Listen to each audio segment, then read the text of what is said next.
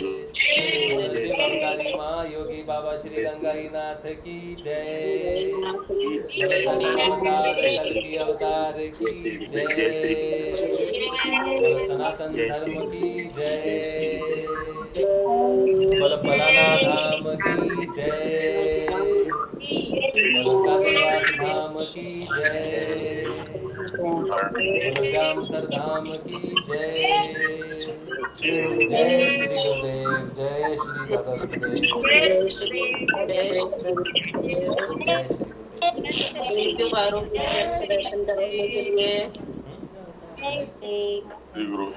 गुरुदेव। रोज ही पूजा तो रोज ही आरती होती है गुरुदेव की। थर्सडे को तो गुरुदेव हम सबको दर्शन देते हैं सत्संग में।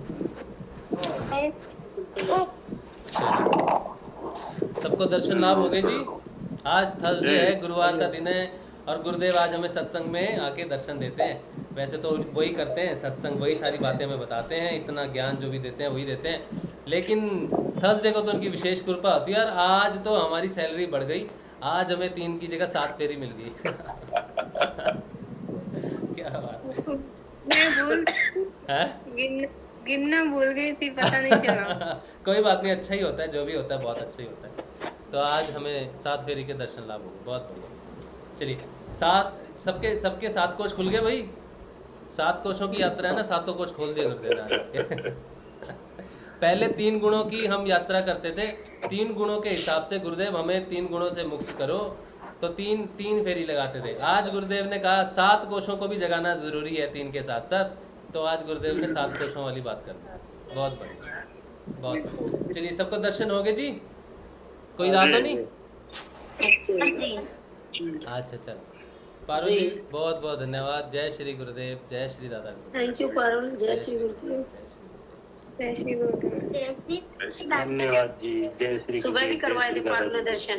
धन्यवाद पारुल जी, जय श्री गुरुदेव। अच्छा पारुल, वहाँ पे ये जो अभी है यहाँ पर लाइट सब समय नहीं जलती है गुरुदेव की? नहीं अभी तो हाँ नहीं, वो सोलर प्लेट है वो भी खराब हो गई और 2 तो कोई ले गया, उसको जरूरत थी। अच्छा कोई बात नहीं, मेरे ख्याल से जल्दी 2 लाइटें आने वाली हैं।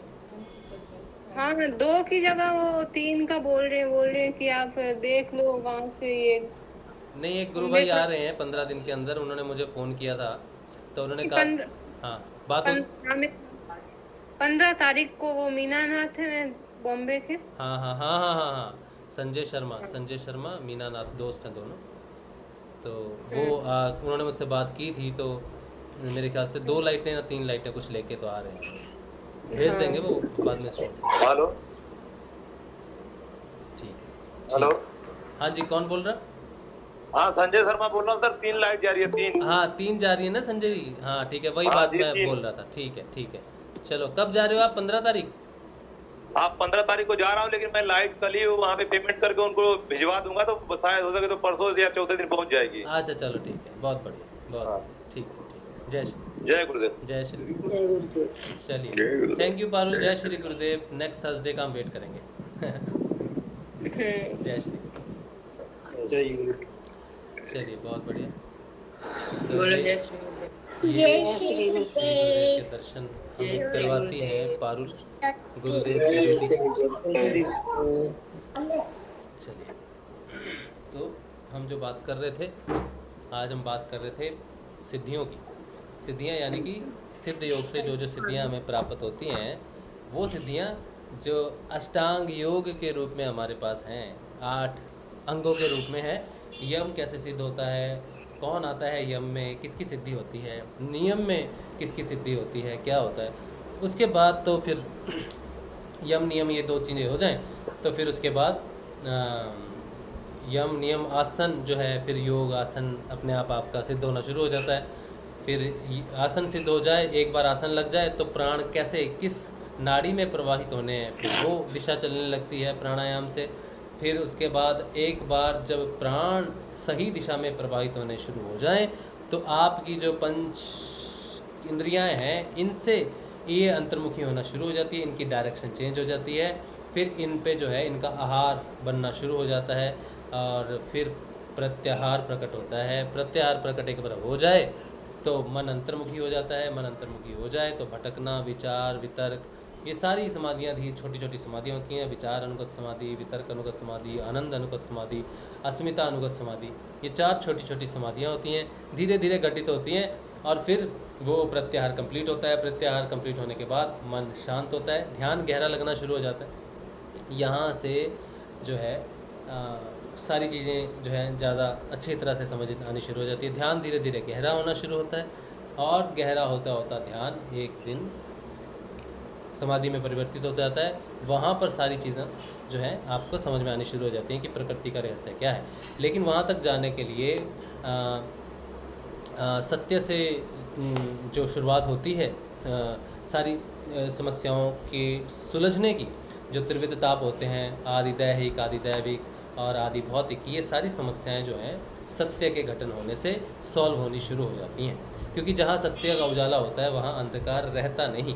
तो यहाँ से सारी घटना घटती है। फिर प्राणायाम से प्राणों में शुद्धता आनी शुरू होती है, उससे बीमारियाँ ठीक होनी शुरू हो जाती हैं।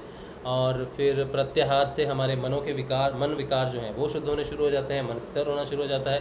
ध्यान से धीरे धीरे जो है प्रकृति में जो अवश्य चीज़ें हैं, जीवन का जो उद्देश्य है वो समझ में आना शुरू हो जाता है और इस तरह से पूरा जीवन जो है विकार मुक्त हो जाता है, दोष मुक्त हो जाता है। और प्रकृति का समझ जब आ जाती है तीनों गुणों की, तो उससे बाहर निकलना आसान हो जाता है। और एक बार समझ में आ जाए और गुरु शरण से फिर हम किसी भी प्रकार से वहाँ से गुरु हमें भटकने नहीं देते और फिर से वापस जो है किसी भी मोह में, लालच में फंसने नहीं देते और बड़ी आसानी से वो जो है माया के जाल से हमें निकाल लेते हैं और हमेशा के लिए वो जो चक्कर है, वृत्तियाँ हैं, उनसे मुक्त कर देते हैं। ये सिद्धि योग की साधना है जो धीरे धीरे धीरे जीवन में घटित होती है। अब डिपेंड ये करता है कि किसके जीवन में जो सबसे पहले यम सत्य घटित होता है। सत्य बहुत महत्वपूर्ण है। आप कहते हो मेरी प्रकृति, मेरा हृदय चक्र खुल रहा है, मेरा विशुद्धि खुल रहा है या ये खुल रहा है, कोई महत्वपूर्ण नहीं है। खुलते तो हैं ही, बात भी हम करते, समझते भी हैं, ज्ञान होना भी चाहिए क्या काम चल रहा है। लेकिन सबसे ज़्यादा महत्वपूर्ण, अगर आप अपने आप को देखना चाहते हो तो आपको शीशे की ज़रूरत नहीं है। आपका व्यवहार ही आपका शीशा है। आप सत्य हो, आप में सत्य घटित हुआ है कि नहीं। इस पूरे संसार में ऐसा कोई एक भी व्यक्ति अगर बचा है जिसको आपको झूठ बोलना पड़ रहा है तो समझ लो अभी योग की शुरुआत नहीं हुई। फिर आपको योग क्रियाएं हों, फिर आपको ये दिखे वो दिखे, जो भी दिखे, ठीक है, वो सारा जो है या तो टेम्परेरी है या फिर आपका भ्रम है, ठीक है। लेकिन अगर एक भी इंसान ऐसा बचा हुआ है जिससे आपको झूठ बोलने की ज़रूरत पड़ती है किसी भी मामले में, ठीक है, ऐसा नहीं है कि आप सबके सामने जाके सत्य बोल के शुरू कर दो, वो ज़रूरी नहीं है। सारी चीज़ों को बताना ज़रूरी नहीं है। लेकिन हाँ, अगर आने वाले समय में भी आप उस व्यक्ति को, उस किसी एक व्यक्ति के प्रति आप मन में झूठ रखते हो या आपको उसके सामने किसी भी प्रकार का झूठ बोलना पड़े, मैनिपुलेशन करनी पड़े, तो फिर बाबा गंगाईनाथ जी की अभी सिद्धि आपको हुई नहीं। गुरुदेव तो आपको प्राप्त हो गए हैं, पहली प्राप्ति तो, पहली सिद्धि तो गुरुदेव की आपको प्राप्त हो गई है। लेकिन बाबा गंगाईनाथ जब तक नहीं आएंगे तब तक आपकी पार नहीं पड़ेगी, ठीक है। तो जब तक महाकाल यम की सिद्धि नहीं होती, तब ये बहुत विशेष बात है। मुझे उम्मीद है कि आपको योग के सबसे महत्वपूर्ण अंग का पता चल गया होगा, जो है सत्य, ठीक है। सबसे पहला, सबसे महत्वपूर्ण और सारे बदलावों को घटित कराने वाला ईश्वर सत्य है और शिव सत्य है, ब्रह्म सत्य है, आत्म सत्य है। और यही सत्य जो है श्री बाबा गंगाईनाथ जी गुरु कृपा से प्राप्त होते हैं, ठीक है। गुरु के बिना नहीं प्राप्त होंगे आपको। चलिए, अब एक प्रश्न है, एक गुरु बहन है, वो मुझे पूछ रही थी कि, गुरु भाई हैं सॉरी, वो पूछ रहे थे कि घर में प्रवेश कराना है, वास्तु के बारे में उन्होंने पूछा था। तो मैं जी कोई एक जनरल सा क्वेश्चन है तो मैं आपके साथ भी शेयर कर रहा हूँ। तो वास्तु कितना उपयोगी है, हमें वास्तु का अगर हम नए घर में प्रवेश करते हैं तो हमें वास्तु का ध्यान रखना कितना ज़रूरी है, कितना नहीं है। तो जब आप योग करते हो तो योग से आपको ज्ञान प्रकट होता है। योग से पहला ज्ञान क्या प्रकट होता है?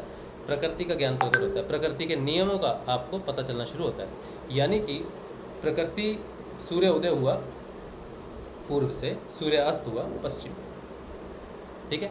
इसी तरह से चंद्र की गतियों का होता है, इसी तरह से तारों का आपको ज्ञान होता है। तो मैं जिस घर में रहूँगा, ठीक है, तो मैं अपने ज्ञान से उस घर को बनाऊंगा कि जब मैं सुबह उठूं तो मुझे सूर्य की रोशनी, पहली किरण मेरे चेहरे पे गिरे और मुझे उठाए।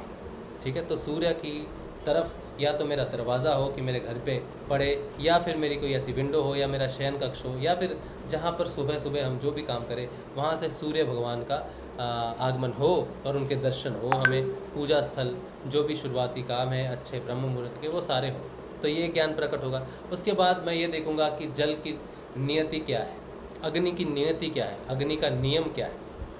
एक मिनट जरा, जल का नियम क्या है, अग्नि का नियम क्या है, जल किस तरह प्रवाहित होता है। तो मेरे घर में सब कुछ जो है प्रकृति के हिसाब से होना चाहिए। अग्नि हमेशा ऊपर उठती है, तो सूर्य ऊपर उठता है, गर्म दिशा साउथ है, साउथ और पूर्व को मिला के ये जो कोण बनता है, इस तरफ अग्नि कोण होना चाहिए। और जल जो है हमेशा नीचे की तरफ बहता है, तो सूर्य जो है नीचे जाने की नियति है, शाम है, ढलना है, तो वो उसके हिसाब से पानी होना चाहिए। और इसी तरह से अगर मेरे घर में मुझे शयन कक्ष बनाना है तो कहाँ होना चाहिए, पूजा घर बनाना है तो कहाँ होना चाहिए, पूजा घर में चीज़ें होनी चाहिए, शयन कक्ष में आराम करना है तो वो पीछे होना चाहिए, सेंटर में होना चाहिए, कहाँ होना चाहिए। वो तो वास्तुशास्त्र वाले जिन्होंने इस विज्ञान को योग से प्रकट किया गया, योग से प्रकट करने के बाद इसे लिपिबद्ध किया गया, लिपिबद्ध करने के बाद इसे जन साधारण को दिया गया ताकि वो उस योग से प्रकट उस वेद का लाभ उठा सके अपने जीवन में, ताकि उनके जीवन में प्रगति हो। अब हम अपने जीवन में जब योग कर रहे हैं तो हमको किसी वेद की ऑलरेडी प्राप्ति है और हम किसी घर में जाते हैं रहने के लिए, तो हमें उस ज्ञान को धारण करने में कोई दिक्कत नहीं है, क्योंकि वो योग से ही प्रकट हुआ ज्ञान है। तो अपने घर में जब आप प्रवेश करो तो डेफिनेटली इन चीज़ों का ध्यान रखो, घर को बनाते समय इन चीज़ों का ध्यान रखो। और गृह प्रवेश करना है तो आपको जो आप गृह प्रवेश क्यों करते हो कि ये घर में सुचारू ऊर्जा रहे, अच्छी ऊर्जा रहे और धन का लाभ हो, स्वस्थ जीवन व्यतीत करें, यही तो आप चाहते हो ना। तो वो देवता जो आपको सारे सर्व लाभ दे सके उसकी आप पूजा याचना करोगे। और आपके लिए वो देवता कौन है ये आपको डिसाइड करना है। मेरे लिए तो गुरुदेव ही हैं जो मुझे त्रिविध तापों से बचा सकते हैं, मुझे चारों तरफ का लाभ दे सकते हैं, हर दिशा में मेरी रक्षा कर सकते हैं। तो मैं अगर अपने घर की पूजा करवाऊंगा या फिर मैं अपने घर में पूजा करूंगा तो मेरे इष्ट देव श्री गुरुदेव रामलाल जी सियाग और बाबा श्री गंगाई नाथ की ही पूजा करवाऊंगा। उसके घर को उनकी ही सुरक्षा में रखना मैं पसंद करूंगा, क्योंकि उन्हीं में ही संपूर्ण ब्रह्मांड है। ये मेरी, क्योंकि मुझे सर्व ब्रह्म की प्राप्ति है। जब मुझे सर्व ब्रह्म की प्राप्ति है तो फिर मैं किसी दूसरे देवी देवता को पूज के, सम्मान तो सभी का ही हम करते हैं, क्योंकि अगर गुरु को जिसने पूज लिया उसने सारे ब्रह्मांड को पूज लिया। तो कोई देवता अगर कहे तुमने गुरु को पूजा मुझे नहीं पूजा, ऐसा तो कोई देवता हो नहीं सकता। तो अपने गुरु में ही सारे देवताओं का वास समझ के गुरु पूजा कर लेनी चाहिए। ये मेरा मत है, मैं ऐसा करता, मैं आपको नहीं कहता कि आप ऐसा करो। मेरे से अगर आप सुझाव मांगोगे तो आपने क्या करना है मैं नहीं बता सकता। मेरे पास अगर ऐसी सुविधा होती या मुझे इस चीज़ की प्राप्ति होती तो मैं क्या करता, मैं वही बता सकता हूँ आपको। इसीलिए मेरी बातें सिर्फ मेरे पे लागू होती हैं। आपकी बातें आपने खुद डिसाइड करना है कि आप क्या करना चाहते हो, क्या नहीं करना चाहते हो। ठीक है, ये आप पे डिपेंड करता है। मैं आपको सलाह नहीं दे सकता, ना तो मेरी वो स्थिति है, ना ही मैं उतना बड़ा ज्ञानी हूँ कि मैं आपके जीवन को समझा सकूँ, करा सकूँ, कुछ भी करा सकूँ। सिर्फ मेरे दृष्टिकोण से मेरे जीवन में मैं क्या करता, मेरी साधना क्या है। अगर आप इस लायक समझते हो कि हाँ अगर ये चीज़ है इसको फॉलो किया जा सकता है इस तरह से, तो आप उसको देख सकते हो। लेकिन डिपेंड आप पे करता है, बिल्कुल डिसीजन आपका है, सब कुछ आपका ही है। ठीक है, तो ये उनका प्रश्न था जो मैंने आपको बताया कि सारे योग, सारी साइंस जो है वो योग से ही प्रकट है। और जब योग से हमें कुछ विज्ञान प्रकट हुआ है तो हम अपने जीवन को ठीक कर सकें, हम अपने जीवन को ठीक ढंग से चला सकें, इसीलिए विज्ञान की प्रकटीकरण। तो हमें सारे विज्ञान, शादी होती है, शादी में फेरे लगते हैं अग्नि के, क्या हम फेरे लेने बंद कर देंगे अग्नि के? नहीं लेंगे ना। गुरुदेव का आशीर्वाद लेके, गुरुदेव शादी हो रही है, आशीर्वाद दीजिए। बाकी का जो भी आपका समागम है, जो भी आपकी रीति है, नियम है, उसको फॉलो करना चाहिए। और जिस तरह की जो भी नियम है सारे फॉलो करो। बस सर्वप्रथम अपने गुरु को रखो, गुरु का आशीर्वाद लेके सारे नियमों की पालन करो, क्योंकि गुरु से ही योग है, योग से ही ग्रंथ है, ग्रंथों से ही पूजा वगैरह, अर्चनाएँ वगैरह, ये सारा कुछ प्रस्तुत होता है। सिंपल लाइफ, नो टेंशन, बस। चलिए, तो ये चीज़ है। अच्छा, उसके बाद कोई और प्रश्न है तो मैं देख लेता हूँ, फिर आप भी अपना बात करना चाहो, जो भी गुरु भाई गुरु बहन बात करना चाहो वो है। लेकिन आज की बात खास प्लीज़ ये याद रखना कि सिद्ध योग में प्राप्ति सत्य की ही है, बस, और कोई प्राप्ति नहीं है सिद्ध योग में, और कोई सिद्धि नहीं, कुछ नहीं। सबसे बड़ी सिद्धि सत्य की है। आप क्या हो, कौन हो, किसके प्रति आपका क्या विश्वास है, क्या श्रद्धा है, यह आप पे डिपेंड करता है। ठीक है, चलिए आप में से कोई गुरु भाई गुरु बहन कुछ हो कहना चाहते हो तो कह सकते जय श्री गुरुदेव। हो। हाँ जी, जय श्री जय श्री गुरुदेव भाई जी। जय श्री गुरुदेव, जय श्री गुरुदेव। आप सभी को भी जय श्री गुरुदेव। हाँ जी, हाँ जी सर। भाई जी मैं एक बात पूछना चाह रही थी। हाँ जी। भाई आज जब मैं ध्यान कर रही थी तो ध्यान करते करते मैं मतलब ऐसे उसमें पहुंची कि किन्नर होते हैं ना, हाँ। तो जो है उनके पास चली गई मैं। और किन्नरों को वो जैसे मांगते हैं कि भाई कुछ दे दो पैसे, तो मैं दादा वो गुरुदेव की फोटो उनको सबको दे रही हूँ। वो बोली ये बाबा की फोटो मुझे मत दे, मुझे पैसे दे। मैंने कहा पैसे नहीं, गुरु से बढ़कर क्या होता है। हाँ। तो मैंने उनको गुरुदेव के बारे में बताते हुए उन्हें गुरुदेव की फोटो दे दी। मैंने कहा इनको फेंकना मत, आप जाप नहीं करना, इनका ध्यान जब करोगे तो इस जीवन से मुक्ति पाओगे। उनको ये कहते हुए वो फोटो मुझे वापस करने लगी। मैंने कहा फोटो वापस मत करो, हाँ। जाओ इनका ध्यान करो, इन्हें अपने घर में रखो। अच्छा। तो फिर वो अपने घर में ले गई। बहुत सारे किन्नर उनका ध्यान जप कर रहे थे। अच्छा। उसके बाद में फिर बहुत सारे किन्नर सड़क पे दादा गुरुदेव के बैनर लेते हुए बाहर आए और उनके नाम का जयकारा लग रहा था, शिव अवतारी महायोगी बाबा श्री गंगाईनाथ की जय। मैं भी लगा रही थी। तो फिर मैं पूछने लगी, मैं कहा गुरुदेव मुझे समझ नहीं आ रहा आप क्या कहना चाह रहे हैं, ये कैसा संकेत है। तो इतना ये बात करते करते मैं आपके सेशन से जुड़ गई। हाँ। उसके बाद मेरी आंखें खुल गई। अच्छा अच्छा, ये तो मैं समझ नहीं पाई कि ये क्या है। तो हो सकता है, देखिए अगर ऐसा कुछ आपको लगता है तो आप प्रचार प्रसार जो है उसकी स्पेसिफिक फील्ड आप चूज़ कर सकते हो कि आपको प्रचार प्रसार करना है। तो जो किन्नर होते हैं उनको आप ये दो। इसके लिए सरिता ये बहुत अच्छा क्वेश्चन है आपका। गुरुदेव की वाणी में कुछ दिन सुन रहा था और मेरा ध्यान स्पेसिफिकली इसी तरफ गया था। तो गुरुदेव ने कहा कि जो कुंडलिनी है, कुंडलिनी का जो जागरण होता है, जो दुनिया में बहुत तरह के प्राणी हैं और सभी तो भोग के लिए आते हैं, लेकिन मनुष्य ऐसा प्राणी है जो ऊर्ध्व गति भी कर सकता है और अधव गति भी कर सकता है, नीचे भी गिर सकता है, ऊपर भी उठ सकता है। ठीक है, तो मनुष्य योनि में जन्म लेने वाला स्त्री पुरुष और सब, उन्होंने साथ में नाम तो नहीं लिया, लेकिन उनके कहने का जो ढंग था वो ये था कि पुरुष मानव योनि में जो जन्म लेता है उसको पूर्ण अधिकार है कि वो इस योग को ले और आगे बढ़े। ठीक है, उसमें परिवर्तन आ सकता है। ठीक है, वो चाहे स्त्री में हो चाहे पुरुष में हो, तो कोई भी पुरुष, फिर उन्होंने बाद में मानव कह दिया पूरा। ठीक है, तो अगर आपको ये स्पेसिफिक डायरेक्शन ध्यान में मिलती है कि तुम प्रचार प्रसार करो किन्नरों को, ठीक है, तो ये बहुत अच्छी डायरेक्शन है आपको जो ध्यान में मिली है। तो आपको अब ये करना है कि आप थोड़ा पता करो, ठीक है, कि क्या हो सकता है और प्रचार प्रसार आप उस दिशा में करो। क्योंकि अभी तक जितने भी लोग प्रचार प्रसार कर रहे हैं वो सारे पुरुष और स्त्रियों के जगहों पे ही हो रहे हैं या फिर स्कूलों में बच्चों को हो रहे हैं। लेकिन इस योनि को जो है इनको हमने मानव जाति में शायद कंसिडर ही ना किया हो। ठीक है, लेकिन गुरुदेव की वाणी से मुझे आपके आज प्रश्न पूछने से पहले शायद 1 या 2 दिन पहले की बात है, तो मेरा ध्यान इस तरफ गया था कि गुरुदेव ने संकेत किया है कि उनको भी अधिकार है कि वो भी सिद्ध योग में आए और वहाँ से उस योनि से उस वहाँ से निकले। अच्छा, ठीक है, तो अगर आपको ये संदेश मिला है तो बहुत बढ़िया संदेश मिला है, आपको डेफिनेटली प्रचार करना चाहिए। मुझे भी ऐसे लगा शायद दादा गुरुदेव ये चाहते हैं कि मैं यहाँ पे जाके करूँ। हाँ। क्योंकि मैं किन्नर ढूंढ के, मैं जब घर जाती हूँ तो मुझे बस में अधिकतर किन्नर आते हैं या बस अड्डे पे खड़े हुए होते हैं। तो मतलब मैं ध्यान करते करते वहाँ पहुँच गई और मैं उनको फोटो बांट रही हूँ दादा गुरुदेव की। तो बस फिर आप तो फिर ध्यान करते करते भाई ये हो रहा है, जयकारा लग रहा है गुरुदेव के नाम का, शिव अवतारी महायोगी बाबा गंगाईनाथ की। बहुत बढ़िया सरिता। तो मैंने कहा यही संकेत है। और फिर जब आपके सेशन से जोड़ दिया तो मैंने कहा शायद स्पष्ट जवाब मुझे आपसे मिलेगा। हाँ, मुझे आपने जो कहा इसका 2 दिन पहले गुरुदेव ने मुझे आभास कराया है कि ये भी अधिकारी हैं। और वही प्रश्न आपने पूछा, शायद इसीलिए ही हम दोनों को वो चीज़ का आभास हुआ है कि आपका भी मार्गदर्शन उस सेशन के माध्यम से। देखो गुरुदेव ही करते हैं, मैं तो बोलने वाला हूँ नहीं कुछ। हाँ जी, ठीक है। नहीं, मैं आपका सेशन डेली देखती हूँ और मेरी सभी बातों का जवाब या तो गुरुदेव मेरे विचारों के जरिए देते हैं या आपके माध्यम से मुझे मिलते हैं। हाँ, माध्यम गुरुदेव किसी को भी बना सकते हैं। और मैं अब क्या इस चीज़ को एक्सप्लेन तो नहीं कर सकता हूँ, लेकिन मैं जानता हूँ कि मुझे कुछ नहीं पता होता सेशन में बैठने से पहले कि क्या बात करनी है, क्या होनी है। और जो आपका जो अनुभव था, आपने जो आज को जो अनुभूति होनी थी, उससे पहले मुझे उस चीज़ का आभास कराया जाएगा कि ये भी अधिकारी हैं।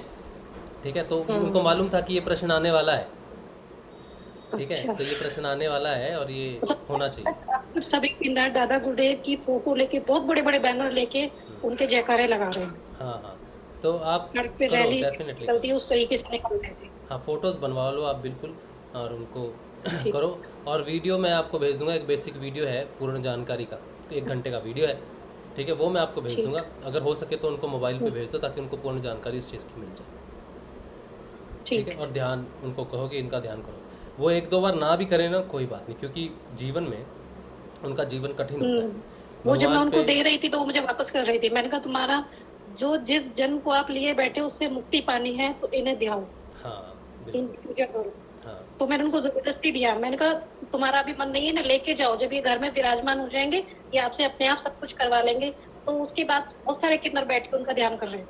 हाँ बिल्कुल बिल्कुल, आपको बिल्कुल बहुत अच्छा डायरेक्शन मिला है, जरूर कीजिए, जरूर आगे बढ़िए इस चीज़ में, ठीक है। और ठीक है मैं टी शर्ट्स आपको भेज दूंगा, अगर ऐसे कुछ होते हैं तो वो उनको टी शर्ट फ्री में डिस्ट्रीब्यूट आप कर देना वहाँ पर, ठीक है। मैं भेजूंगा ठीक। सुधा बहन को मैं हाँ जी। भेजूंगा, अभी वो बच्चों वाली टी शर्ट आ जाए फिर मैं वो बच्चे के लिए भेजूंगा, ठीक है, आशना के लिए। तो हरिद्वार रहती हूँ, अच्छा, वो मेरठ रहती हूँ। आप कहाँ रहते हो? मेरठ? हाँ जी। अच्छा कोई बात नहीं, मैं जब उनको भेजूंगा तो मैं आपको भी भेज हाँ दूंगा जी। कुछ टी शर्ट्स, ठीक है, वो फ्री में आप डिस्ट्रीब्यूट कर दो। और किन्नरों के लिए भेज रहा हूँ सारी, ठीक है। वो तो वैसे टी शर्ट पहनते हैं कि वो तो साड़ियाँ ही पहनते हैं जनरली, ठीक है, हाँ, लेकिन चलो देख लो, पूछ लेना आप उनसे, ठीक है। पर अगर वो प्रचार बाहरी तो करते पहनते हैं, लेकिन जब घर में रहते होंगे तो वो भी कैजुअल में ही आ जाते हैं। कैजुअल में ही रहते होंगे, हाँ ऑब्वियसली, ठीक है, मैं कुछ भेज दूंगा आपको, मुझे आप अपना मैसेज जरूर कर देना बस, ठीक है, फ्री डिस्ट्रीब्यूशन कर देना। ठीक है भैया जी, जय श्री, धन्यवाद भैया जी, हाँ, जय श्री गुरुदेव। जय श्री। चलिए, बहुत बढ़िया चीज़ है, बहुत बढ़िया इनिशिएशन है, बहुत बढ़िया इनिशिएटिव है, तो ज़रूर हमें प्रचार प्रसार इस दिशा में भी करना चाहिए, उनको भी अधिकार है पूरा इस चीज़ में। अच्छा चलिए, और कोई प्रश्न है आपका?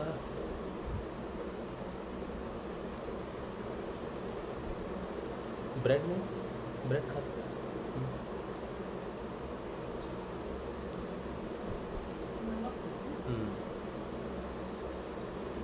अच्छा चलिए, और कोई प्रश्न नहीं है, ये ना यूट्यूब पे है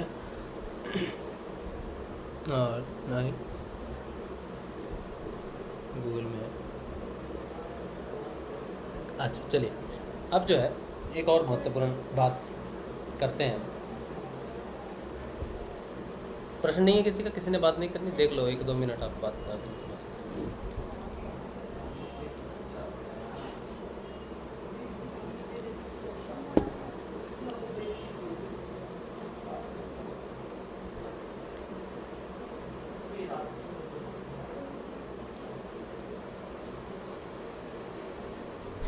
एक दो प्रश्न और थे, मेरे फ़ोन में है, मुझे अबे मेरा फ़ोन देना बेटा।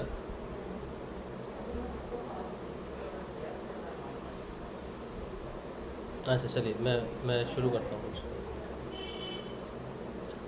चलिए, अब जो है, हाँ, संजीवनी रेड्डी जी,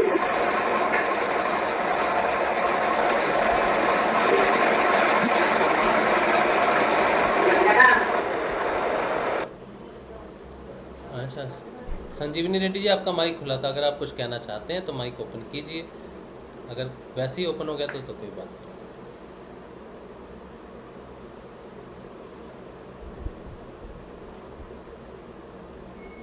ठीक है,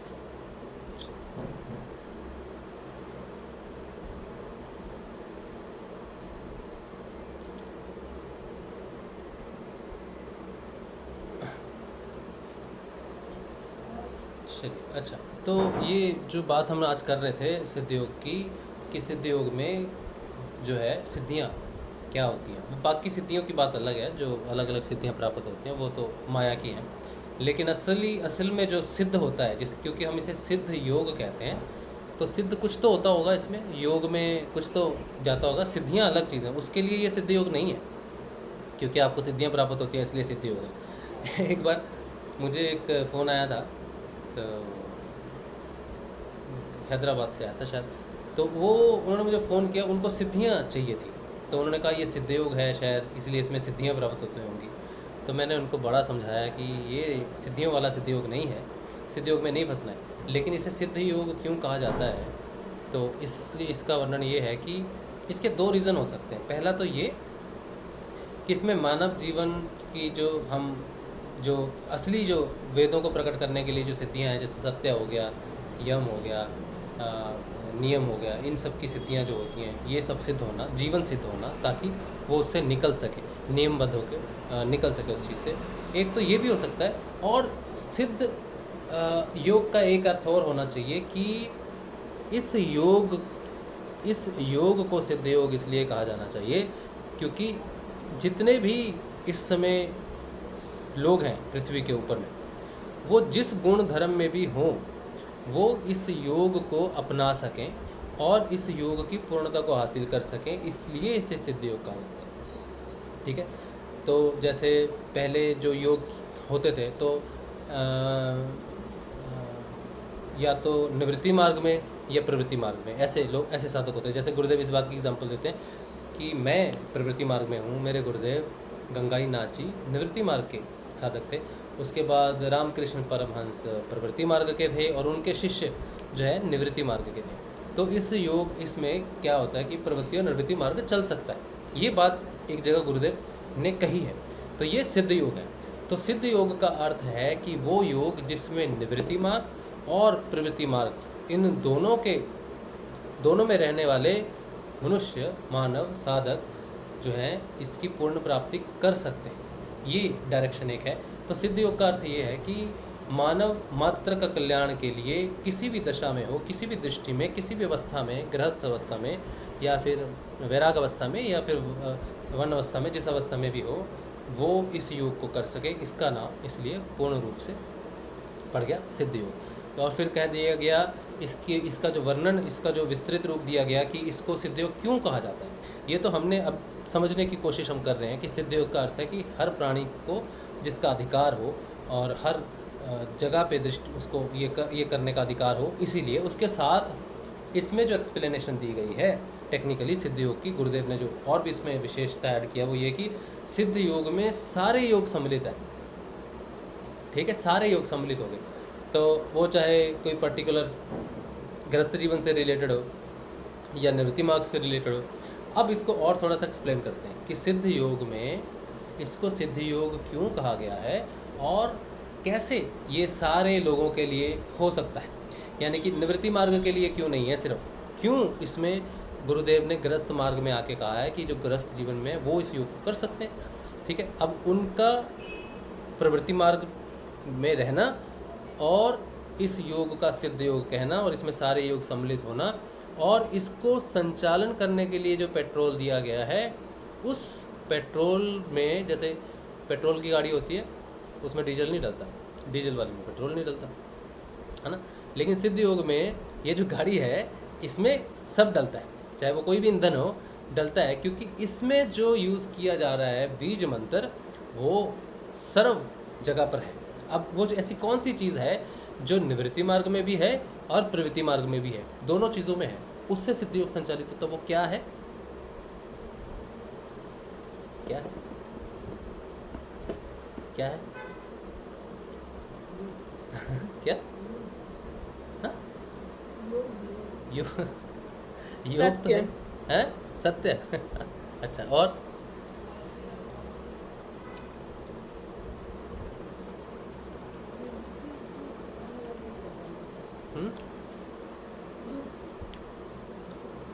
अच्छा चलो YouTube पे भी थोड़ा सा जगा लेते हैं सबको। ऐसी कौन सी यूजेज है जो गृहस्थ जीवन में भी है और सर प्रवृत्ति मार्ग में भी है और निवृत्ति मार्ग में, दोनों जगह वो चीज़ें हैं, वो चीज़ है, एक ही चीज़ है, दोनों अलग अलग यूज़ कर सकते हैं। जो शादीशुदा है वो भी उसको यूज़ करते हैं और जो ब्रह्मचारी है वो भी उसको यूज़ कर सकते हैं। लेकिन सिद्ध योग में वो चीज़ जो है आ जाती है, वो पता नहीं चलता है, अलग अलग उसका करा जाएगा तो अलग है, लेकिन सिद्ध योग में वो चीज़ दो रूप से रहती है काम उसका। क्योंकि सिद्ध योग जो निवृत्ति मार्ग में है उनका अलग दिशा है ना, और जो गृहस्थ जीवन में उनका अलग है। दोनों एक दिशा में चल नहीं सकते, दोनों का एक रास्ता हो नहीं सकता, लेकिन फिर भी दोनों को एक ही रास्ते पे चलाने वाला ऐसा कौन सी चीज़ है जो इस योग में होती है जिसकी वजह से इसे सिद्ध योग कहा जाता है। चलो देखो,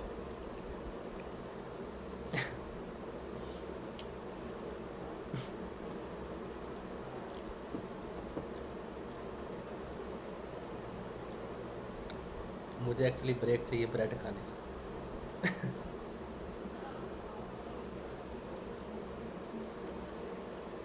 नमक ज़्यादा।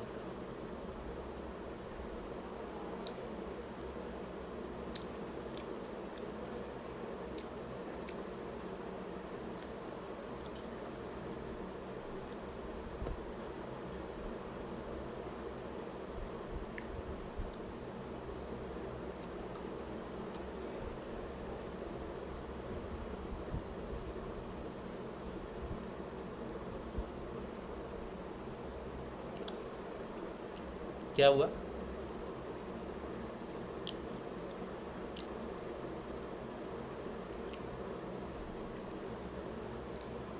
तो ब्रेड ना खाऊं?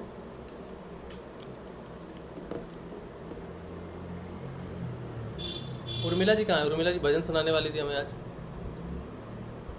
जय श्री गुरुदेव, यहीं पे हूँ। हाँ जी, कहाँ हो? क्या मुंह से बोला नहीं जा रहा आज? नहीं, मैं तुम देख रही हो, तुम क्या नमक खा रहे हो। मेरी वाइफ ने एक डिश बनाई। नहीं पूनम ने किस में नमक डाला ज्यादा आज? नहीं, आज नई डिश बनाई है। वो मेडिटेशन करते करते भूल गई और नमक ज़्यादा हो गया।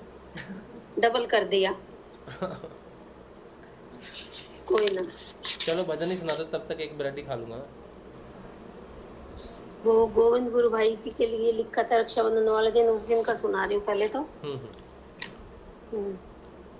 सभी को जय श्री गुरुदेव। जय श्री गुरुदेव।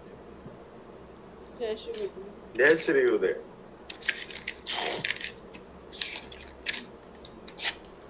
एक सेकंड निकाल लूं मैं पहले।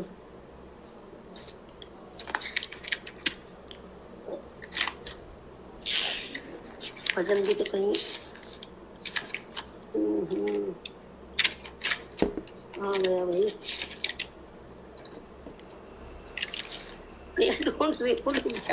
कोई बात नहीं, आराम से।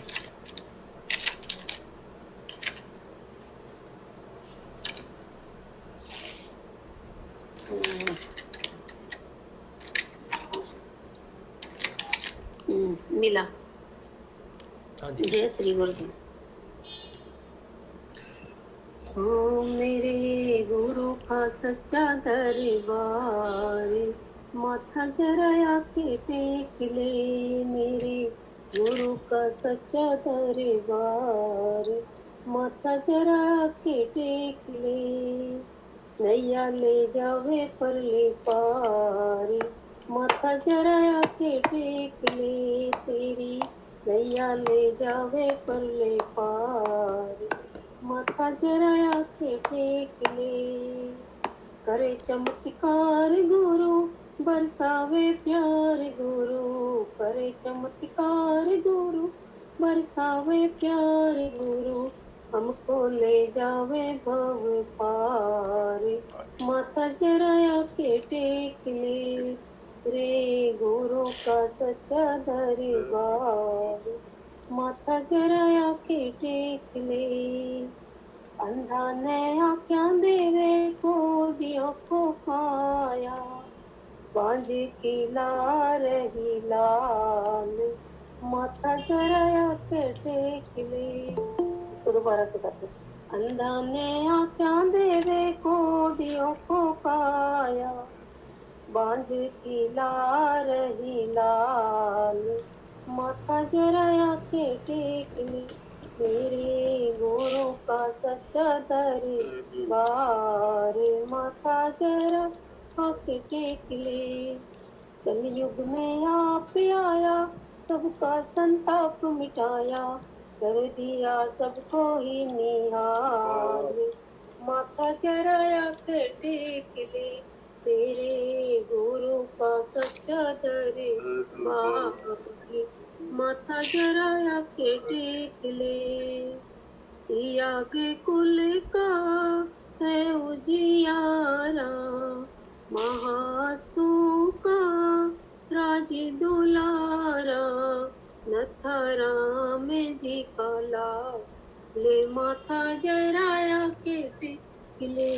मेरे सच्चा दरबार, माथा जराया के टेक ले। गुरु परिवार मिला, भाई बहन का प्यार मिला। देखिए गुरुदेव के जीवन में आने से हमें इतना बड़ा परिवार मिला, तो उसी पे ये ओ गुरु परिवार मिला, भाई बहन का प्यार मिला। और मिलकर मनाओ राखी का त्योहार, माथा जराया के टेक ले। मिलकर मनाओ राखी का त्योहार, माथा जराया के टेक ले। मेरे गुरु का सच्चा दरबार, रे माथा जराया के टेक ले। जय श्री गुरुदेव। जय श्री जय श्री गुरुदेव, जय श्री गुरुदेव। जय श्री गुरुदेव। बहुत बढ़िया, बहुत बढ़िया। चलिए, ये एक बढ़िया सा ब्रेक होता है, एक भजन ब्रेक होता है। ये एक अच्छी सी गुरुदेव ने लय बना दी है हमारी कि सत्संग के बीच में एक भजन भी हो जाता है उर्मिला जी का, जो गुरु प्रेरणा से ही लिखा जाता है। बहुत बढ़िया। चलिए, अब जो है, जो हम बात कर रहे थे, वो बात कर रहे थे कि क्यों सिद्ध योग जो है ये हमें हमारे लिए काम करता है, क्यों इसे सिद्ध योग कहा जाता है, और सिद्ध योग में क्यों प्रवृत्ति और निवृत्ति मार्ग दोनों के व्यक्ति आ सकते हैं, जबकि अलग अलग मार्गों की साधना भी है। तो एक ही साधना गुरुदेव कहते हैं, मैं एक ही मंत्र देता हूँ, कोई भी आता है मेरे साथ, कोई भी धर्म का आता है, कोई भी आता है, मैं उसको एक ही मंत्र देता हूँ, सारा काम करता है। तो इसकी शुरुआत होती है जगत की रचना से। नहीं, अभी शांत हो जाओ। तो इसकी तुम्हें भी तो बता दिया गया था ना, मैंने बताया था ना। हाँ, तो आप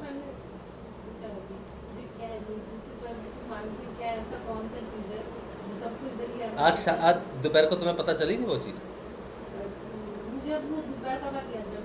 अच्छा, चलो बोलो। अच्छा बताओ। मोक्ष मोक्ष तो हमें प्राप्त होता है बाद में, निवृत्ति और प्रवृत्ति मार्ग में चलने के बाद मोक्ष तो अंतिम लक्ष्य है। लेकिन कोई प्रवृत्ति मार्ग में है, ठीक है, कोई निवृत्ति मार्ग में है, दो रास्ते हैं, दो स्थितियाँ हैं जीवन में, ठीक है। दोनों को एक ही चीज़ कैसे मिल सकती है? एक ने सारा घर संसार छोड़ा हुआ है और एक घर संसार में लिप्त है, वो एक ही चीज़ दोनों को कैसे मुक्त करवा सकती है? दोनों के तो मार्ग अलग है ना, दोनों का तो रहन सहन अलग है ना, तो कैसे एक ही चीज़ काम करती है? क्यों है? क्या चीज़ है वो? क्या चीज़ है जो काम करती है? वो मैंने पूछा। चलिए वो बात करते। तो क्या हुआ कि जब जगत सृष्टि की रचना हुई, जगत है कौन? अच्छा, माइक जो है। अच्छा, जो जगत सृष्टि की जो रचना हुई, वो उसके लिए बड़े क्रियाकलाप होते हैं, बड़ा कुछ होता है। तो कृष्ण जो है, कृष्ण भगवान जो है, ये मोक्ष के दाता है। लेकिन कृष्ण का स्वरूप जो है, ये आपको अन्य स्वरूप इनका जो देखा जाए, जिसमें इनका जो बीज मंत्र गुरुदेव देते हैं आपको, गुरुदेव कहते हैं कि मैं आपको जो बीज मंत्र देता हूँ वो राधा और कृष्ण का बीज मंत्र है, ठीक है। राधा आपको संसारिक सुख देगी और कृष्ण आपको मोक्ष देगा, ठीक है। तो दो तत्व हो गए इसमें, और मंत्र दिया जाता है। यही मंत्र, यही जो चीज़ है, अब इसको अगर भाषा में देखा जाए, अगर इसको सही से देखा जाए, मनोज सजवान कह रहे हैं कुंडलिनी। अच्छा, कुंडलिनी नहीं है इसका आंसर। तो अब देखा जाए तो इन दोनों चीज़ों में पुल है। गुरुदेव कहते हैं यहाँ स्ट्रोक लगेगा, यहाँ स्ट्रोक लगेगा। तो गुरुदेव ने जो मंत्र दिया उसमें पुल है, फोर्स है। जैसे ग्रेविटेशन में फोर्स होती है, वैसे ही ग्रेविटेशन से मुक्त होने की फोर्स है, जिसे गुरुत्वाकर्षण कहते हैं, गुरु का आकर्षण कहते हैं। तो गुरु कहते हैं अंग जपो तो यहाँ चोट लगेगी, ठीक है। तो यानी कि हमें कहीं से खींचा जा रहा है किसी फोर्स की वजह से, ठीक है, वो फोर्स है। अच्छा, वो जो फोर्स है वो किसकी फोर्स होती है, और हमें जगत की तरफ जो फोर्स खींचती है वो कौन सी फोर्स है, और जो हमें उस तरफ खींचती है फोर्स वो कौन सी फोर्स है? तो दोनों सेम होनी चाहिए, ठीक है, दोनों फोर्स सेम होनी चाहिए। कैसे? ये दोनों फोर्स हैं, इसको कहते हैं काम, ठीक है। जो कामदेव हैं, वो कामदेव को जो रचना अगर आप देखो, उनकी जो धर्मपत्नी है रति है, तो वो क्या करते हैं? कामदेव का अस्तित्व किससे है? कामदेव अकेले कुछ नहीं कर सकते, ठीक है। काम का अस्तित्व है रति से, जहाँ रति है वहीं उसका काम है, नहीं तो उसके बिना तो वो शून्य है, कुछ नहीं है उसका मतलब। तो रति जहाँ भागती है, काम उसके पीछे भागता है, ठीक है। अब ये रति बनी, ठीक है, कौन बना? जब धरती पे आई, ये रति ही कुंडलिनी का रूप है। जैसे गुरुदेव कहते हैं दुर्गा है, सीता है, लक्ष्मी है, ये सारी है। उसी तरह से रति जो है जब इस चीज़ को समझने की कोशिश करते हैं, यहाँ मुक्ति के मार्ग को समझने की कोशिश करते हैं, तो वो वही कुंडलिनी जो है वो रति के रूप में आती है। और जो मुक्ति जो जो चीज़ है जो आपको दोनों तरफ जिसमें वो नाचता है बंदा, वो है काम। ठीक है, तो काम क्या करता है?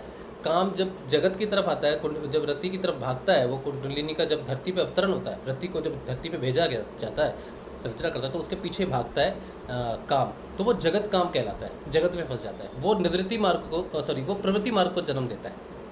ठीक है, अब यही काम जब ऊपर की तरफ असेंड करता है, कृष्ण की तरफ असेंड करता है, या भागवत की तरफ असेंड करता है, वापस असेंड करता है मिलन के बाद, या फिर कहो कि रति के पीछे अगर रति को उठाया जाए और कहा जाए कि काम को भागवत काम की तरफ लेके जा रहा हो, तो कृष्ण जो काम है ना, उसका काम सिर्फ रति के पीछे पीछे जाना है।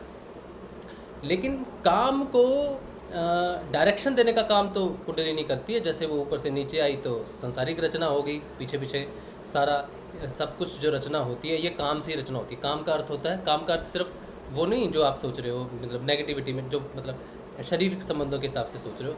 काम का अर्थ होता है किसी चीज़ के लिए आकर्षण, किसी चीज़ का खिंचाव। ठीक है, तो वो सारी चीज़ों का आकर्षण से वो इसका ये हो जाए, ये रचना हो जाए, ये रचना हो जाए, पाने की जो चीज़ है कि ये पालूँ वो पालूँ, तो वो सारी चीज़ों से रचना जगत की हुई, प्रवृत्ति मार्ग की रचना हुई। तो यहाँ पर जब रचना हो गई तो यहाँ पे दो प्रकार के साधक हो गए। एक वो जो कहते हैं मैं इस काम को छोड़ के सिर्फ भागवत काम की तरफ बढ़ना चाहता हूँ, तो मैं इसका त्याग करता हूँ, तो उनका मार्ग भी काम का ही मार्ग है, लेकिन उनका भागवत काम का मार्ग है। और जो सृष्टि में फंसे हुए हैं वो भागवत काम की तरफ त्याग करके नहीं जा सकते। गुरुदेव कहते हैं, लोग कहते हैं इसने किया, ईसा ने किया, मूसा ने किया, बुद्ध ने किया, महावीर ने किया, देख रहे हैं पीछे और चल रहे हैं आगे, तो ठोकर नहीं खाओगे तो क्या होगे। तो इन्होंने जो किया वो इनका मार्ग था, लेकिन अब के मार्ग में आपको वो मार्ग अपनाने की ज़रूरत नहीं, क्योंकि आप ये मार्ग छोड़ नहीं सकते, आप प्रवृत्ति मार्ग छोड़ नहीं सकते, बीवी बच्चों को छोड़ नहीं सकते, क्योंकि उससे आप भ्रष्ट योगी हो जाओगे। तो उन्होंने कहा कि मैं तुम्हें ऐसा मार्ग देता हूँ कि तुम किसी भी स्थान पे हो, ठीक है, तुम काम में रहोगे, लेकिन काम तुम्हारे अंदर रहेगा ही रहेगा। या तो तुम्हारे अंदर वो बुद्ध महावीर वाला भागवत काम होगा, या फिर तुम्हारे अंदर जगत काम होगा, तो दोनों होंगे काम। तो मैं तुमको एक ऐसा मंत्र दूंगा जिसमें काम रहेगा, वही मंत्र काम बीज उसे कहते हैं, उसे ही कृष्ण मंत्र राधा कृष्ण का बीज मंत्र भी वही है, काम का बीज मंत्र भी वही है, और काली का भी मंत्र है। गुरु भाई ने भी कुछ दिन पहले मुझे, निशांत ने भी ये चीज़ लिखी थी कि जो बीज मंत्र है वो कृष्ण, काम और काली का, और उन्होंने बिल्कुल सही लिखा था ये चीज़ कि ये बीज मंत्र काम का अर्थ है कृष्ण, काम का अर्थ है कि भागवत काम और जगत काम दोनों। वो कामदेव तीर वाले वो वाले नहीं, उस स्पेसिफिकली उस पर कॉन्सेंट्रेट नहीं करना है आपने। तो जब ये मंत्र उन्होंने दिया तो इस एक दलदल से, एक जिस फोर्स से आपको निकालना है, जिस वृत्ति से आपको निकालना है, तो वही निकाल सकता है जिसने इसमें आपको फंसाया है। तो वही जब ऊर्ध्वमुखी हो जाता है, जब वो कुंडलिनी, जिसके आप सीता माता देवी जो भी कह दो, रति भी कह दो, जब वो ऊपर उठना शुरू करती है, वापस ऊपर उठना शुरू करती है, तो काम जो है जगत काम भागवत काम में परिवर्तित होना शुरू कर देता है। तो गुरुदेव जो आपको मंत्र देते हैं अंग जपो, अंग का अर्थ है कि यहाँ इसका मंत्र है अंग, और ये कौन है? रचनाकार है, ये सृष्टि का रचनाकार है, इसी से सृष्टि की रचना हुई है सारी, और वापस इसी में जानिए। तो अंग का अर्थ है रचनाकार का बीज डाल दिया उसमें, ठीक है। तो अंग जपो, यहाँ स्ट्रोक लगेगा, यानी कि क्रिएटर यहाँ बैठा है, तो क्रिएटर का बीज मंत्र दे दिया आपको, एक ही बीज में ये अंग भी दे दिया, जो क्रिएटर को कहता है कि तू है, तू ही है, तू ही है, तू ही है, तू ही है क्रिएटर, तू ही है क्रिएटर, ठीक है। जब आप अंग जपते हो ना तो आप कहते हो तू है, तो आप ऊर्ध्वमुखी हो जाते हो, उस तरफ हो जाते हो। जैसे ही आप अंग जपते हो तो आपका जो मुख है, जो आत्मा का मुख है या जो साधना का मुख है, वो ऊर्ध्वमुखी हो जाता है ऊपर, अंग, तो वो ऊपर खींचता है आपको। अगर आप अंग नहीं जपोगे तो डायरेक्शन आपको काम प्राप्त होगा, ठीक है, लेकिन फिर आप ऊर्ध्वमुखी नहीं होगे, फिर आपको जो फोर्स मिलेगी वो ऊपर की फोर्स नहीं मिलेगी, फिर वहीं कहीं जो आपको चाहिए वहीं पे फोर्स मिलेगी। तो अंग जपना बहुत ज़रूरी है, गुरुदेव ने कहा स्पेसिफिकली, गुरुदेव कहना अंग जपो तो यहाँ से चोट लगेगी। तो जो काम यहाँ से शुरू हुआ वो आपको जितने भी कामों में आप फंसे हुए हो, काम मतलब करने वाले नहीं, अब समझ जाओ, ठीक है। जैसे मैंने घर चलाना है, जैसे मैंने शादी करनी है, बच्चे पैदा होंगे, मैंने गृहस्थ जीवन चलाना है, और उसके बाद मुझे सुख सुविधाएं चाहिए, ये सारा काम है, जगत को ही काम कह दिया गया है, ठीक है। अब इसको जब भी आपने क, ल और अंग और ई की मात्रा यानी कि कृष्ण, यानी कि ई की मात्रा शक्ति, यानी कि ल, दोनों का पारस्परिक प्रेम। किस लिए? दोनों का पारस्परिक प्रेम किस लिए? अंग के लिए, इसके लिए। तो यहाँ पर जो मिलन हो रहा है, क्लिंग में जो मिलन हो रहा है कृष्ण का और शक्ति का, वो भागवत काम के लिए हो रहा है। ठीक है। अब ये इसलिए ये मिलन यहाँ से इसको इसलिए परमिशन मिल सकती है क्योंकि ये दोनों जो है मिलन रूप में रहते हैं, काम और रति के रूप में। इसको आप समझ लो, ये संसार में, जगत काम में, संसारिक प्रवृत्ति मार्ग में रहते हैं। अगर इसी मंत्र को निवृत्ति मार्ग का साधक जपे तो वो भी इसको जप सकता है क्योंकि इसमें भागवत काम की दृष्टि है और निवृत्ति मार्ग में इसके जगत काम की दृष्टि है। तो एक ही मंत्र दोनों तरफ का काम करने वाला है, वो है बीज मंत्र। इसको कहते हैं कि दोनों तरफ जो चीज़ें प्रस्तुत है वो है काम से मुक्त नहीं है कोई भी चीज़। ठीक है, उसके बिना हो नहीं सकता, फोर्स के बिना, अट्रैक्शन के बिना हो नहीं सकता। तो सबसे महत्वपूर्ण चीज़ गुरुदेव आपको जब देते हैं तो वो अंग की स्पेसिफिकेशन, इसमें अंग का बहुत महत्व। कोई कहता ना मैं मंत्र नहीं जप पा रहा, वो कृष्ण है या कृष्ण है, या इसको ऐसे लिखूं या ऐसे लिखूं। आप इसको समझने की कोशिश करो, वो तो कृष्ण ही है, उसमें तो री की मात्रा आप दे ही रहे हो। ठीक है, सबसे ज़्यादा महत्वपूर्ण है कि इस बीज मंत्र को दिशा कौन सी आप दे रहे हो, और वो अंग से होती है। ठीक है, तो अंग आपको महत्वपूर्ण है इस बीज मंत्र के अंदर। और इस जगत काम में जब अब एक महत्वपूर्ण बात ये भी है कि अब आपने मंत्र जपना शुरू किया, ठीक है, तो एक फोर्स मिल गई। अब आपने मंत्र जपा तो आपका मुख ऊपर हुआ, एक बार आपने मंत्र जपा ऊपर हुआ, फिर नीचे आएगा, फिर जपा, फिर ऊपर हुआ। तो यानी कि आपको एक फोर्स ऊपर खींच रही है ना, फोर्स ऊपर खींच रही है। लेकिन नीचे खींचने वाली फोर्स भी आपका जगत काम जिसमें ऑलरेडी आप हो, जिसका जन्म आपका हो चुका है और आप ऑलरेडी नीचे फंसे हुए, तो वो तो नीचे हमेशा ही पुल है, उसका तो पुल है ही है। अब क्या होगा कि जब आप ये मंत्र जपोगे 10-15 दिन लगातार उसको पुल दोगे ऊपर का, तो उसका ए जपा जाप हो जाएगा। अब ए जपा जाप जब लग जाता है तो वो जो हमेशा का ऊर्ध्व का पुल है, यहाँ का जो पुल होता है, वो सोते जागते हर समय लग रहा है। अब जब आप जाग रहे हो, जब आप ध्यान कर रहे हो, कुछ भी कर रहे हो, तो आप जागृत अवस्था में दोनों काम एक साथ खींचे, उधर का भी इधर का भी, दोनों खींचे। ठीक है, जब आप सो जाते हो, ठीक है, या जब आप निष्क्रिय हो जाते हो, जब आप निर्विचार की स्थिति में आते हो, तब भागवत काम आपको तीव्र गति से खींचता है। यानी कि साधना शुरुआती तौर में बहुत मुश्किल होगी क्योंकि भागवत काम का जो पुल है वो कम है, मंत्र जाप कम होगा, ए जप जाप नहीं होगा, नाद नहीं होगा। तो इसका मतलब है कि ज़्यादा फोर्स किस तरफ है, संसार तरफ है। तो शुरुआती जो साधना का समय है, चाहे वो 10 दिन हो, 50 दिन हो, 1 वर्ष हो, मेरे लिए तो 5 वर्ष हैं, तो ऐसे वर्ष जो भी हैं शुरुआती कॉल पे, जब तक आपको सत्य की स्थिति का ज्ञान नहीं होता, सत्य की घटना नहीं घटती, तब तक जो है भागवत काम हमेशा जगत काम हमेशा आपको खींचेगा। अब सोचो आपको ए जप जाप लग गया, नाद लग गया, और आप ऊपर उठ रहे हो, लगातार अब फेस ऊपर ही है। ठीक है, और ए जप जाप का मतलब है फेस हमेशा के लिए ऊपर है, चाहे सो रहे हो, चाहे जाग रहे हो, जो भी कर रहे हो में लिप्त हो, बस वो कंटिन्यूस है। और नीचे जब आप जाग रहे हो, जब चेतन अवस्था में हो या फिर जिस अवस्था में भी हो, वो उस समय आपको पुल कर रहा है। अब जो प्रश्न आता है कि मैं सिद्धियों की साधना में हूँ, तो मेरी शादी नहीं हुई, क्या मैं शादी कर लूँ, या फिर मेरे में ये विचार आते हैं, या साधना में मेरे ये विचार बढ़ रहे हैं, तो इनका आपको कोई भी टेंशन नहीं लेनी है। किसी भी तरह की कोई भी आपके मन में पैसा कमाने की इच्छा प्रकट होती है, या कुछ खाने पीने की इच्छा प्रकट होती है, या किस तरह की भी काम प्रकट होता है किसी तरह, इस सारी चीज़ों, इच्छाओं को ही काम कहा जाता है। इच्छा का दूसरा रूप है काम। तो वो आपको प्रकट होगा ही होगा, क्योंकि वही वो फोर्स है जो आपको रोकती है, वही फोर्स है जो आपको खींचती है। तो आप किसी का भी अपमान नहीं कर सकते। आपको जब तक आपको वो खींच रही है, इच्छा शक्ति खींच रही है, इच्छा वृत्ति खींच रही है, तो आपको डेफिनेटली दारू पीनी है, गुरुदेव कहते हैं एक की जगह 2 पी लो। ठीक है, सिगरेट खानी है, भांग खानी है, जो करना है करते रहो। तो गुरुदेव ने क्या कहा है कि जो जगत काम आपको कह रहा है ना करने के लिए, उससे आपको छोड़ना नहीं है, उससे आपको भागना नहीं है, या उसके प्रकट होने से आपको चिंता नहीं करनी है। ठीक है, क्योंकि जब तक आप नहीं करोगे वो ज़्यादा फोर्स से आपको खींचेगा। अगर दारू पीनी है, मैं कह दूंगा छोड़ दो, तो आपकी वो वृत्ति और स्ट्रांग हो जाएगी, तो आप पी लो उसको। क्योंकि वो जानते थे कि काम जो है बहुत शक्तिशाली है। ठीक है, काम से शक्तिशाली इंसान नहीं है। अब इंसान जो है वो काम पे विजय नहीं पा सकता। हालांकि हठ योग में वो गुरुदेव कहते हैं इस बात को कि हठ योग में क्या होता है कि वो कंट्रोल करते हैं उस चीज़ को, लेकिन कभी ना कभी जो है वृत्ति जोर मारती है, ये गुरुदेव ने कहा है। तो उनको पता है कि जो प्रवृत्ति मार्ग में ऑलरेडी बेचारा फंसा हुआ है वो एक तो घर नहीं छोड़ सकता, दूसरा वो इंसान है तो जब हठ योग में जाता है, इतना प्रण करता है, तब भी वृत्ति उसको, तब भी काम उसको खींच लेता है। तो ये तो बेचारे वैसे ही काम में फंसे हुए हैं। तो गुरुदेव को ये मालूम था कि काम से निकालने वाला काम ही है, ये खुद नहीं निकल सकते इससे।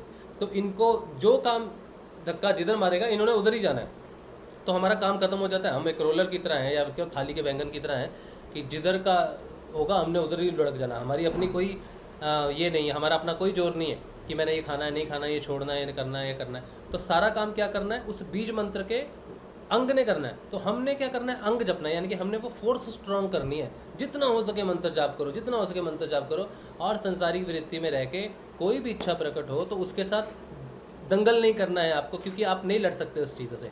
जो गुरुदेव कहते हैं दारू पीनी है पी लो, भांग खानी है, सिगरेट खानी है, एक की जगह 2 खा लो भाई, ठीक है, हार मानो, सरेंडर करो, उसको छोड़ दो, ठीक है, चिंता मत करो उस चीज़ की। तो कभी इस चीज़ को अपने आप को गिल्ट में नहीं लेना कि मैंने ये कर लिया, मेरे मन में ये विचार आ गया, मैं ध्यान कर रहा था गुरुदेव का और मेरे मन में विचार आ रहा था कुछ और ही, और मैंने ये कर रहा था और मेरे मन में ये बहुत घटिया विचार आ गया, ये आ गया, तो उससे बड़ा डिप्रेशन हो जाता है, बड़ी चीज़ें हो जाती हैं, ठीक है। तो वो बिल्कुल चिंता नहीं करनी, वो झटका मारेगा ही मारेगा, क्योंकि जो चीज़ आप पे राजत्व में है आप उसको छोड़ के ऐसे नहीं जा सकते, ठीक है। तो आपको निकालने वाले आप नहीं हो, आपको निकालने वाला भागवत काम है, जगत काम के ऊपर से। तो ये महत्वपूर्ण चीज़ है, इसीलिए इस योग को सिद्ध योग किया गया, इसीलिए कहा कि इसमें सारे योग सम्मिलित हैं, आपको दूसरा कुछ करने की ज़रूरत नहीं पड़ती इसमें, ठीक है। डिपेंड करता है कि आपका भाव क्या है। अब भाव भी काम से रिलेटेड है, ठीक है। तो ये काम पूर्ति करता है, जो मंत्र है ये काम पूर्ति करता है। आपके मन में कोई इच्छा प्रकट हुई, कोई भाव प्रकट हुआ जो काम का ही रूप है, और आप उसी को ही पेट्रोल काम का ही दे रहे हो, ठीक है। काम पैदा हुआ, काम में जो पेट्रोल आपने दे दिया उसी की पूर्ति होनी शुरू हो जाएगी, उसी तरफ वो सिद्ध योग जाना शुरू हो जाएगा। यानी कि सिद्ध योग किस तरफ जाता है, जिस तरफ आपका भाव होता है, भाव भी काम का ही रूप है। तो अगर आप कहो कि मुझे गुरुदेव की प्राप्ति करनी है, जैसे जैसे समर्पण, अब भाव के रूप में गुरुदेव कहते हैं कि अगर मेरे प्रति समर्पण वैसा ही होगा जैसा मेरे गुरु के प्रति था, तभी पार पड़ेगी। इसका अर्थ है कि जो मंत्र हम जप रहे हैं उसकी डायरेक्शन यहाँ होनी चाहिए। ये कौन सी चीज़ है, ये यहाँ तक माया का साम्राज्य है, 9 द्वार, यहाँ से यहाँ तक गुरुदेव कहते हैं, और इसके ऊपर में अध्यात्म है, ठीक है। तो वो कहते हैं मुझे यहाँ देखो, जहाँ बिंदी लगाते हैं, वो कहते हैं कि तुम्हें मैं डायरेक्शन देता हूँ, तुम मेरे को समर्पण करो, मेरे को समर्पण करके यहाँ पर करो, तो तुम्हारा जो मंत्र है वो यहाँ का मंत्र है, तो उसको डायरेक्शन मेरी तरफ होनी चाहिए, मेरा समर्पण होना चाहिए, तभी मैं तुमको खींच पाऊँगा। तुम्हारा भाव अगर होगा कि मेरा ये ठीक हो जाए, मेरा पेट ठीक हो जाए, मेरा हृदय ठीक हो जाए, या फिर मेरी बैक पेन ठीक हो जाए, तो तुमने डायरेक्शन कौन सी दे दी उसको, बीमारियों की डायरेक्शन दे दी। तुम अपनी सारी समस्याएं छोड़ दो, तुमको जो बीमारी, अगर तुम सर दर्द ठीक करवाने आए हो तो नहीं होगा, क्योंकि काम बीज वैसे काम नहीं, वो मैं उसे उधर भेज रहा हूँ और तुम उसको कहीं और डायरेक्शन दे रहे हो, ठीक है। तो वो तुम्हारी बात नहीं मानेगा बेटा। तुम सिर्फ मेरा ध्यान करो और सारी समस्याएं मैं सॉल्व करूंगा। तुमने करना है मंत्र जाप और ध्यान, बाकी तुम्हारी छुट्टी, बाकी का काम मेरा है। तुम्हारी कमर में दर्द है, तुम्हें हार्ट की बीमारी है, तुम्हें कैंसर है, तुम्हें एड्स है, तुम्हें अल्सर है, तुम्हें ये है, तुम्हें वो है, तुम्हें जो भी है, ठीक है, वो मैं देखूंगा। उस रोग से मुक्ति दिलाना मेरा काम है, ठीक है, इस मंत्र का काम है। तुमने सिर्फ जो है अपनी डायरेक्शन ऊर्ध्वमुखी, जो मंत्र ऊर्ध्वमुखी है, तो मेरी तरफ देखना है, बस मेरा ध्यान करना है। इसीलिए जो सेशन की सबसे पहली लाइन स्टार्ट हुई थी वो थी पूर्ण समर्पण, कि समर्पण अगर गुरुदेव के अलावा किसी और चीज़ पे गया, व्यक्ति विशेष ही नहीं बल्कि अपनी ज़रूरी संसार की चीज़ें हो गई कि मुझे ये चाहिए, मुझे वो चाहिए, गुरुदेव ये पूर्ति हो जाए, वो पूर्ति हो जाए, तो तुमने अपनी साधना की गति उस तरफ लगा दी, अपने काम की डायरेक्शन को उस तरफ मोड़ दिया। मत मोड़ो, ठीक है, अपनी बीमारियों की तरफ कुछ मत, बस एक बार करुण प्रार्थना, गुरुदेव जो कहते हैं कि हाँ करुण प्रार्थना होती है, उसे मैं सुनता हूँ, प्रार्थना करो, उससे दुख कटते हैं। तो तुमने प्रार्थना करनी है कि गुरुदेव मेरी ये समस्या है, मैं आपकी तरफ बढ़ रहा हूँ, प्लीज़ इसको सॉल्व कर दो। तो वो भी गुरुदेव यही कहते हैं प्रार्थना के लिए कि तुम हर समय उसकी तरफ मत सोचो, तुम मुझसे एक बार करुण प्रार्थना कर दो कि गुरुदेव आप प्लीज़ देख लो, और अपना नाम और जाप ध्यान मेरा करते रहो। करुण प्रार्थना करके छोड़ दो, बस हो गया काम, आगे मैं देख लूँगा उस चीज़ को, ठीक है। लेकिन अगर मतलब के लिए है, ठीक है, तो फिर काम नहीं होगा। अगर मेरे पे सच्ची समर्पण है और मुझे करुण प्रार्थना करोगे कि ये समस्या ठीक होनी चाहिए, तो मैं देखता हूँ, मैं कर दूंगा उसको ठीक। तो ये बहुत ज़्यादा ज़रूरी है कि हम अपनी साधना को कौन सी डायरेक्शन देते हैं। कभी किसी दूसरे व्यक्ति विशेष में कभी नहीं श्रद्धा रखना, कभी उसमें नहीं रखना, कभी कुछ नहीं, बस जो ज्ञान प्राप्त हो जाए गुरुदेव की कृपा से उसे धारण करके सिर्फ और सिर्फ गुरुदेव का कोई दूसरा जन्म नहीं होने वाला, गुरुदेव किसी में कुछ नहीं, वो नहीं भटकना वहाँ पर, ठीक है। सारा ज्ञान पड़ा हुआ है, सब गुरुदेव का ही है, कहाँ मर्जी से ले लो। और गुरुदेव सिर्फ और सिर्फ गुरुदेव की फ़ोटो से बात करो, गुरुदेव की फ़ोटो से ही मार्गदर्शन करो। फिर वो कहाँ ले जाके मार्गदर्शन करते हैं वो उनकी जिम्मेदारी है, लेकिन ना आपकी आस्था विभाजित नहीं होनी चाहिए किसी में भी, ना देवी में, ना देवता में, ना खुद में, और ना ही किसी दूसरे व्यक्ति विशेष में, ठीक है। और सिर्फ गुरुदेव में रखना चाहिए, उसकी डायरेक्शन एक रहनी चाहिए। सारी समस्याओं अपना जब ध्यान करते हो तो समस्याओं को लेकर ध्यान मत करो, ध्यान करो गुरुदेव को लेकर। उस समय पूर्ण मुक्त हो जाओ अपनी समस्याओं से थोड़े समय के लिए, सिर्फ गुरुदेव का अनुसरण, गुरुदेव का ध्यान करो, बाकी सारी समस्याओं के बारे में ध्यान नहीं करना उस समय, सिर्फ गुरुदेव का ध्यान करना है। तो वो जो भागवत काम है वो आपको इस जगत काम से जब निकालेगा तो ये बीमारियाँ, ये सारी की सारी उस जगत काम का हिस्सा है। अगर जगत काम से निकल गए और भागवत काम में प्रवेश कर दिया, वहाँ तो जगत काम है ही नहीं, ना ही जगत की समस्याएं हैं, फिर ना आपकी कोई समस्या होगी, ना कोई पीड़ा होगी, ना कोई रोग होगा, कुछ नहीं होगा, फिर असली जो है योग होना शुरू होगा। तो ये चीज़ है बहुत महत्वपूर्ण। तो उम्मीद है कि आपको इसका थोड़ा सा डायरेक्शन जो है वो सही ज़रूर मिली होगी सिद्ध योग की। कैसे सिद्ध योग में पहली प्राप्ति है यम की, कैसे गुरुदेव दादा गुरुदेव की प्राप्ति है, क्या सिद्धि है, कैसे ये मंत्र सिद्ध योग, क्यों सिद्ध योग कहलाता है, क्यों प्रवृत्ति निवृत्ति मार्ग में एक ही चीज़ होती है और दोनों अलग रूप से उसको देखते हैं लेकिन एक ही रूप है, और डायरेक्शन सिर्फ अलग होती है, कैसे उससे वो एक ही चीज़ मुक्ति दिलाती है। और जद्दोजहद कुछ भी नहीं है, सरेंडर ही है, जो जिधर भी पलड़ा झुकेगा उधर ही आपको चले जाना है। इसलिए अपना पेट्रोल जो है मंत्र का वो भागवत की तरफ डालो और अपने आप को फ्री छोड़ दो ताकि वो ईजिली पुल अप हो सके ऊपर में, ठीक है। चलिए आज के लिए इतना ही काफ़ी है मेरे ख्याल से, और बाकी तो किसी का कोई प्रश्न नहीं है, तो आज के लिए यहीं पे रखते हैं प्रोग्राम को। कल सुबह मिलेंगे सुबह के ध्यान में 6:30 बजे। नियमित ध्यान जरूर करना चाहिए, नियमित ध्यान करने से वृत्तियाँ जल्दी कटती हैं, साधना में प्रगति होती है और बहुत सारी चीज़ें हैं जो आपको प्राप्त होती हैं। और भागवत काम भी यही कहता है कि बार बार मंत्र जपो, और नियमित साधना ये कहती है कि नियमबद्ध जीवन अगर हो जाए तो प्रकृति के नियम समझने में आसानी होती है। तो नियमित साधना जरूर करनी चाहिए, और अगर आप नियमित साधना करना चाहते हैं तो सुबह 6:30 बजे, शाम को 6:30 बजे। तो सुबह मिलेंगे 6:30 बजे के ध्यान में। आप सबको जय श्री गुरुदेव, जय श्री गुरुदेव, जय श्री गुरुदेव, जय श्री गुरुदेव, जय श्री गुरुदेव, जय श्री गुरुदेव, जय श्री